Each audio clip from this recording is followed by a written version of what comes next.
Middle east में फिर से डायनेमिक्स कल कुछ बदले हैं और कल शाम ईरान ने एक बड़ा इम्पोर्टेंट स्टेटमेंट देते हुए ये बात बोली कि हम इस लड़ाई को लंबा खींचना चाहते हैं, हम सीज़ फायर नहीं करेंगे।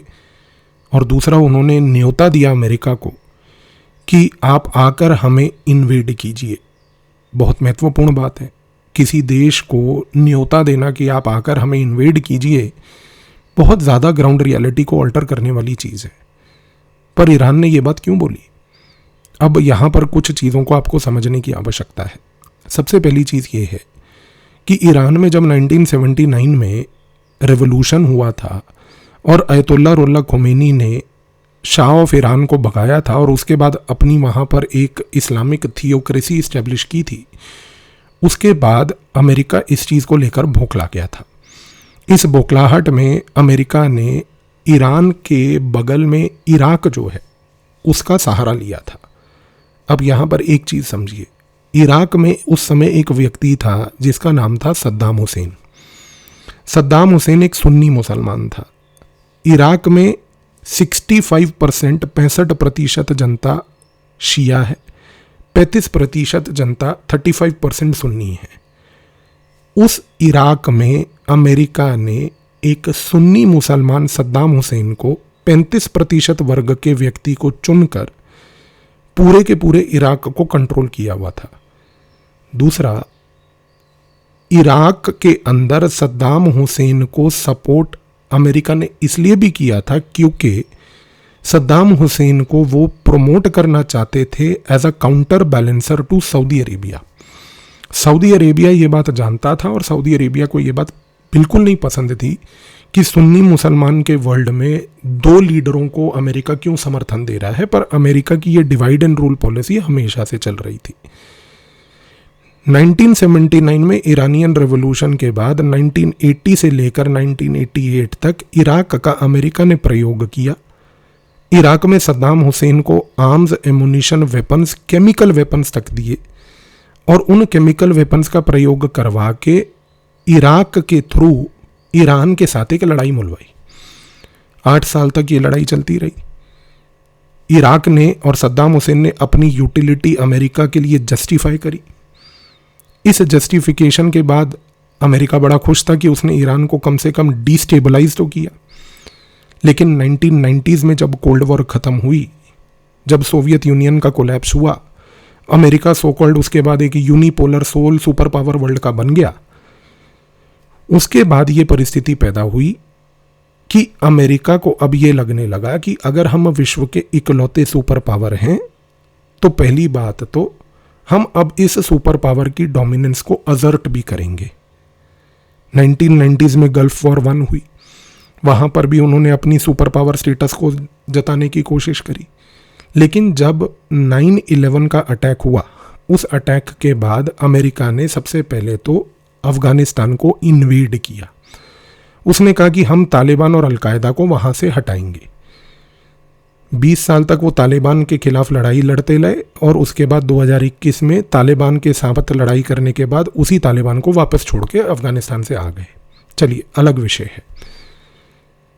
उन्होंने अफगानिस्तान और उस समय अफगानिस्तान के अंदर इन्वेजन इसलिए किया क्योंकि उसको ये बात पता थी अमेरिका को कि इससे मेरा सुपर पावर डोमिनेंस असर्ट होगा कि मैं बूट्स ऑन द ग्राउंड यानी कि अपनी मिलिट्री वहां भेज रहा हूं। एक्सपीरियंस बड़ा खराब रहा। प्रॉब्लम ये थी कि 2003 में अब उनको इस डोमिनेंस को असर्ट करने के लिए सद्दाम हुसैन को हटाने की आवश्यकता थी, क्योंकि सद्दाम हुसैन 2003 तक बार बार ये बात अमेरिका को बोल रहा था कि मिडल ईस्ट में एक ही सुन्नी सुपर पावर बनेगा और वो मैं होऊंगा, क्योंकि मैंने आपकी मदद करी, आप मेरी मदद करो। सऊदी अरेबिया उस समय अमेरिका को प्रेशर डाल रहा था कि हमने आपके साथ सोवियत के खिलाफ अफगानिस्तान में जिहाद करने के लिए मदद करी है, आप हमारी मदद करो, वरना हम उस चीज़ का एक्सपोजर कर देंगे पूरे वर्ल्ड में। अमेरिका इस तनाव में था। अमेरिका को ये चीज़ समझ आ गई कि मेरे लिए सऊदी अरेबिया ज़्यादा मैटर करता है, क्योंकि सऊदी का इन्फ्लुएंस बाकी देशों पर भी है, सद्दाम तो एक ही व्यक्ति है। इस कॉन्टेक्स्ट में अमेरिका ने सद्दाम हुसैन को वार्निंग दी कि तुम अपने आप हट जाओ। सद्दाम ने मना कर दिया। 2003 में एरियल स्ट्राइक्स सद्दाम हुसैन के ऊपर हुई। सद्दाम हुसैन ने फिर भी हटने को मना कर दिया। अमेरिका ने इराक को भी इन्वेड कर दिया। अमेरिका ने सोचा कि इन्वेजन करके इसको हटाऊंगा, मेरा डोमिनेंस दोबारा से प्रूव होगा। दूसरी जगह boots on the ground military भेज दी। 15 साल इराक से लेकर अफगानिस्तान तक बेतुकी लड़ाइयाँ लड़ता रहा, ट्रिलियंस ऑफ डॉलर्स का खर्चा कर दिया, कुछ अचीव नहीं हुआ। अफगानिस्तान और इराक की लड़ाई के बाद अमेरिका को एक चीज़ समझ आ गई, अगर मैंने अपना फजूल का खर्चा इन लड़ाइयों में करा और अपनी सेना को बार बार यहाँ पे भेजा, तो पहली बात, मैं इस सेना को भेजने से कुछ अचीव नहीं कर पाऊंगा। तो अमेरिका ने 2013-14 से रणनीति बदल दी। रणनीति ये बदली कि अब अमेरिका ने बोला कि रादर देन कि मैं अपने बूट्स ऑन द ग्राउंड करूं, अपनी सेना भेजूं, मैं एक काम करता हूं कि मैं अलग अलग देशों में अपने पिट्ठू क्रिएट कर देता हूं। उनके तहत अगर किसी देश को लड़ाई लड़वानी है तो उसके थ्रू, उसके कंधे पे बंदूक रख के लड़वाऊंगा। और ये चीज़ को करने के लिए अमेरिका ने सबसे पहले अभी हाल ही में जो आपने ऑब्जर्व किया 3 से 4 साल पहले, यूक्रेन और रशिया के बीच में ये गेम खेलना शुरू किया। यूक्रेन में एक नोटंकीबाज को उठाए, उस नोटंकीबाज को सत्ता दिलवाई, जेलेंस्की को लेकर आए। उसके तहत पूरी अमेरिका की मिलिट्री इंडस्ट्रियल कॉम्प्लेक्स ने जेलेंस्की जैसे नोटंकीबाज का समर्थन किया। वो नोटंकीबाज जो है पूरा टाइम रशिया से लड़ता रहा। रशिया ने सिंपल सी बात बोल दी, तूने जितना लड़ना है लड़ ले, 25 साल लड़ना चाहता है लड़ ले, हम 50 साल अमेरिका से लड़ें, तू क्या चीज़ है।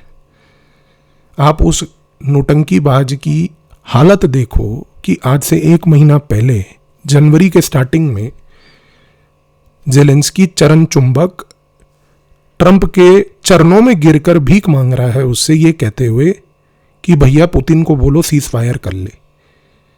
ट्रंप भैया पुतिन को बोलो सीज फायर कर ले। लेकिन ट्रंप भैया ने भी उस समय क्या जवाब दिया, हाँ जून तक सीज फायर हो जाएगा, जून तक सीज फायर हो जाएगा। पहली चीज, क्योंकि अमेरिका को यह बात समझ आ गई कि यूक्रेन में मैं बूट्स ऑन द ग्राउंड नहीं करने वाला, अपनी मिलिट्री नहीं भेजने वाला, इसका प्रयोग करके इसको लड़वाता रहता हूं, कल को ये मर जाएगा क्या फर्क पड़ता है, एक और नया लड़का खड़ा कर देंगे। बांग्लादेश में भी किया था, यूनुस, नेपाल, हर जगह करते हैं, भारत में भी कोशिश की थी लेकिन नहीं हो पाया। लेकिन अमेरिका को एक चीज समझ आ गई कि मैं पहली बात बूट्स ऑन द ग्राउंड नहीं करूंगा, क्योंकि उसको ये समझ आ चुकी है कि बेतुकी लड़ाइयां लड़ने से मेरे पैसे ड्रेन होते हैं, रिसोर्सेज ड्रेन होते हैं, अचीवमेंट कुछ नहीं होता। और सबसे बड़ी बात, यूक्रेन और रशिया की लड़ाई में भी अमेरिका अभी एक बैक साइड पर ही है। अमेरिका को कोई गेन नहीं हुआ है, गेन सिर्फ ये है कि हाँ मिलिट्री इंडस्ट्रियल कॉम्प्लेक्स ने धंधा और व्यापार पूरा किया है, पर उससे एक अमेरिका के आम नागरिक को कोई फर्क नहीं पड़ा है। अमेरिका की कोई सुपर पावर डोमिनेंस असर्ट नहीं हुई है, क्योंकि रशिया भी उसको लंबे तरीके से प्रोलॉन्ग कर रहा है जितना उसको करना है।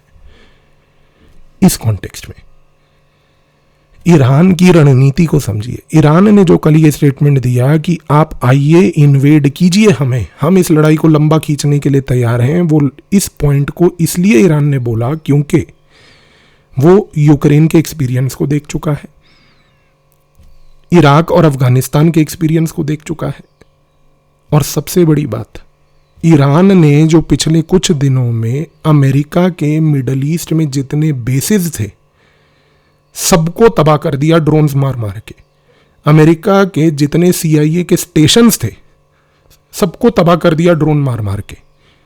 स्ट्रेट ऑफ हॉर्मूज को ब्लॉक कर दिया।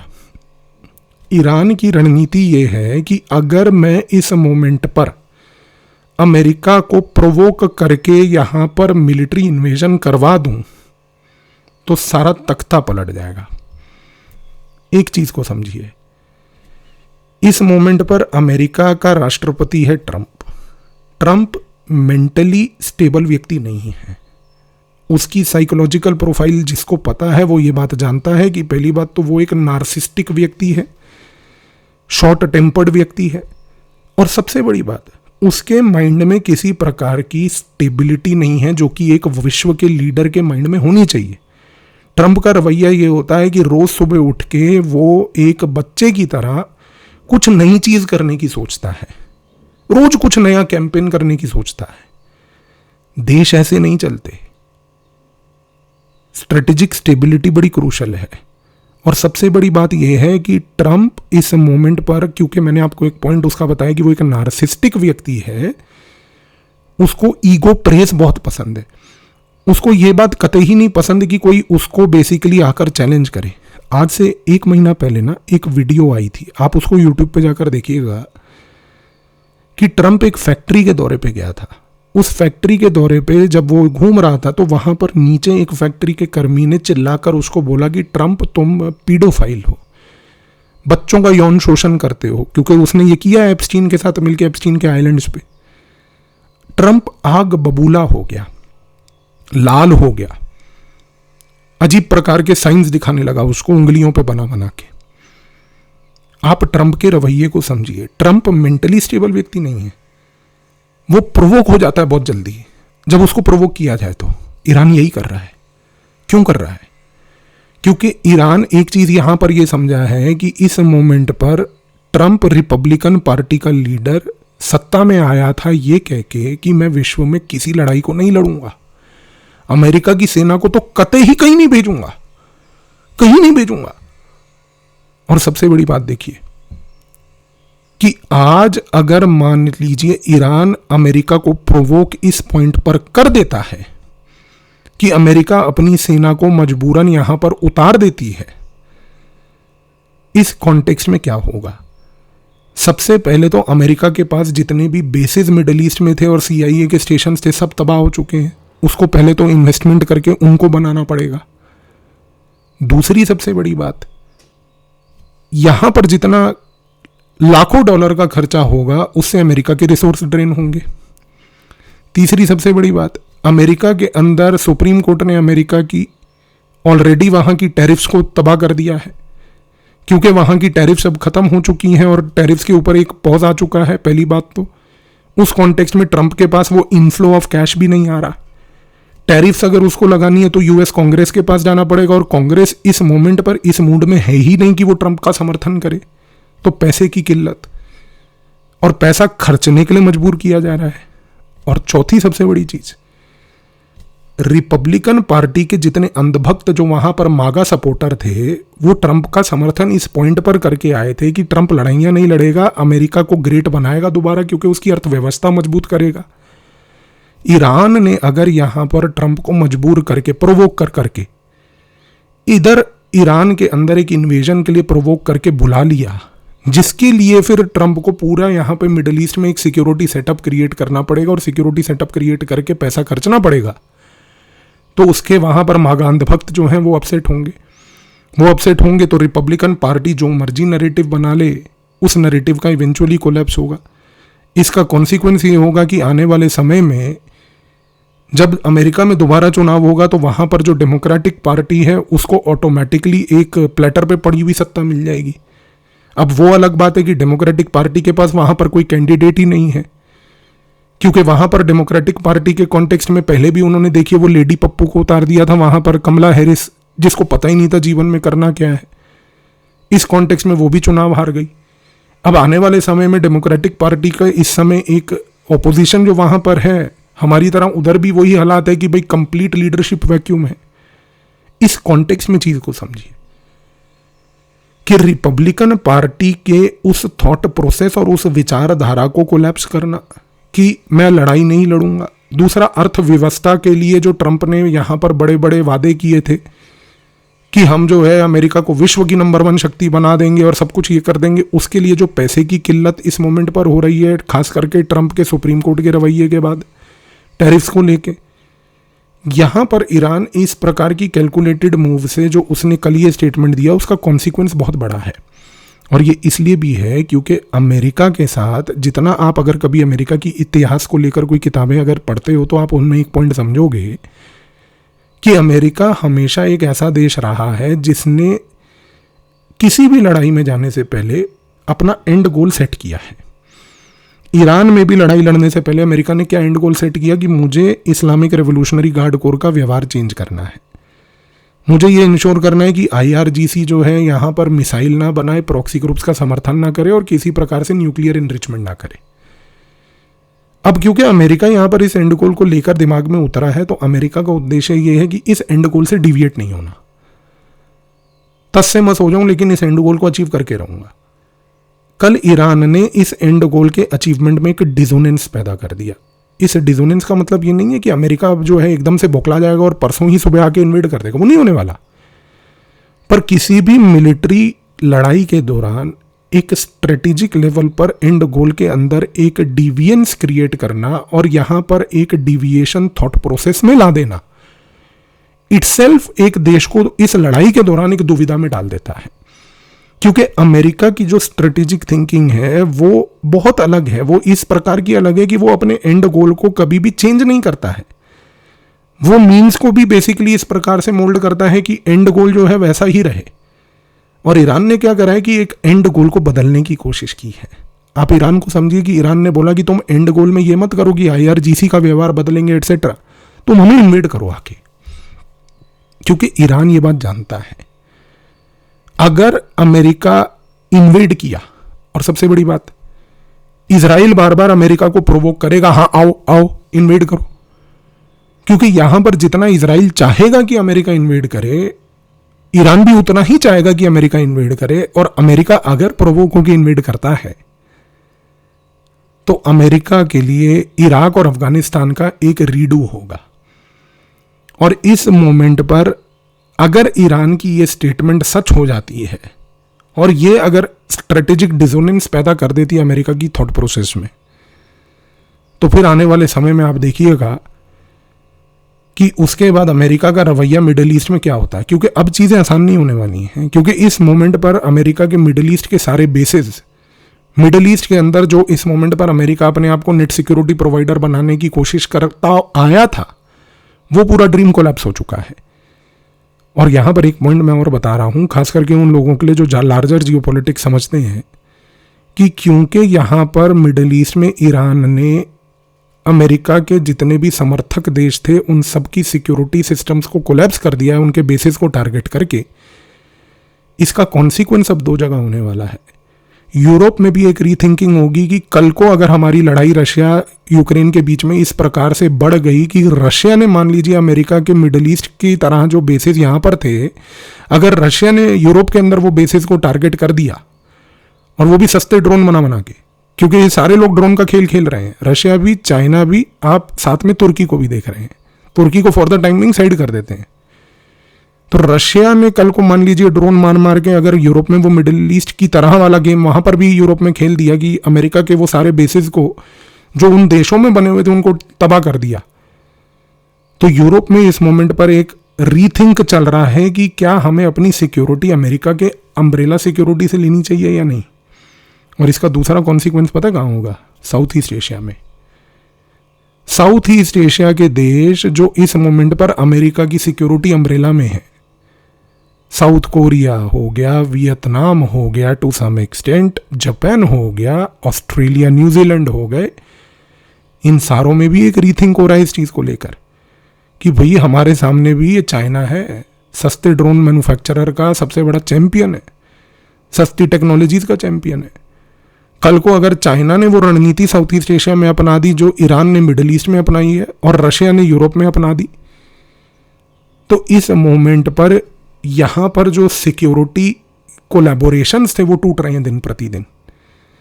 और यदि ये सिक्योरिटी कोलैबोरेशंस टूट रहे हैं तो अमेरिका क्या इस परिस्थिति में कभी आ पाएगा कि वो आज की डेट में इन कोलैप्सिंग सिक्योरिटी सिचुएशंस को रीसियोरेक्ट कर पाए? क्योंकि अब इसमें खर्चा तो बहुत आने वाला है, पर खर्चा आने के लिए अमेरिका क्या इस मोमेंट पर पैसा खर्चने के लिए तैयार है? ट्रंप ने जो नेशनल सिक्योरिटी स्ट्रेटेजी अभी 2025 के दिसंबर के महीने में निकाली थी, अगर आपने वो डॉक्यूमेंट नहीं पढ़ा है तो प्लीज़ जाके उसको गूगल से डाउनलोड करके पढ़िए, US national security strategy document. उसमें ट्रंप ने ये बात क्लियर बोली है, हम अब हाथ खड़े कर रहे हैं, हम दूसरे देशों को सुरक्षा प्रदान नहीं कर सकते। आप अगर दूसरे देशों को सुरक्षा प्रदान नहीं कर सकते और आप ये कह रहे हैं कि सब अपनी अपनी सुरक्षा खुद देख लो, तो एक चीज तो तय है, अमेरिका यहां से रिट्रीट कर रहा है।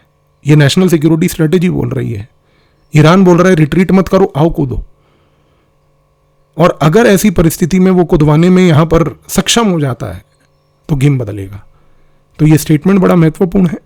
ये स्टेटमेंट अभी तो सिर्फ एक स्पार्क है, स्ट्रेटेजिक लेवल पर डिसोनेंस पैदा करने के लिए सफिशिएंट है।